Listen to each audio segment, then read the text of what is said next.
হুট করে সন্ধ্যায় ফ্রেন্ডদের সাথে নতুন কোন রেস্টুরেন্টে গেলাম, কি খেলাম সেটা নিয়ে থাকছে আজকের ভিডিও। আসসালামু আলাইকুম, welcome to my new blog. ওয়েদারটা অনেক বেশি গরম ছিল, এই জন্য কিচ্ছু ভাল লাগছিল না। যাই হোক, বের হয়ে পড়লাম। চলে আসলাম মাটির হাড়ি রেস্টুরেন্টে। বগুড়া ফুড ব্যাংকে অনেক দিন থেকে এটার রিভিউ দেখছিলাম। অবশেষে হুটহাট প্ল্যানে চলে আসা হলো। গরুর কালা ভুনা আর খিচুড়ি এখানকার বিখ্যাত খাবার, সো আমরা এটাই ট্রাই করলাম। খাবারটা খুবই অসাধারণ ছিল। কিছুদিন আগে রেস্টুরেন্টের ওপেনিং হয়, সময়ের অভাবে ট্রাই করা হচ্ছিল না। রেস্টুরেন্টের ইন্টেরিয়র বেশ ভালো ছিল, বাঙালি আনা একটা ভাইব পাচ্ছিলাম। বাই দ্য ওয়ে, এটা কোনো প্রমোশনাল ভিডিও না।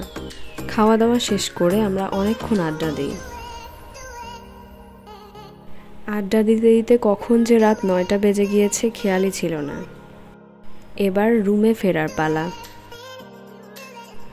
বগুড়া মহিলা কলেজের সামনে স্ট্রিট ফুডগুলো কে ট্রাই করেছেন আমাকে কমেন্ট সেকশনে জানাবেন। ভিডিওটি ভালো লাগলে আমার ইউটিউব চ্যানেলটি সাবস্ক্রাইব করে দিবেন এবং পেজটিকে ফলো করে দিবেন। টেক কেয়ার, আল্লাহ হাফেজ।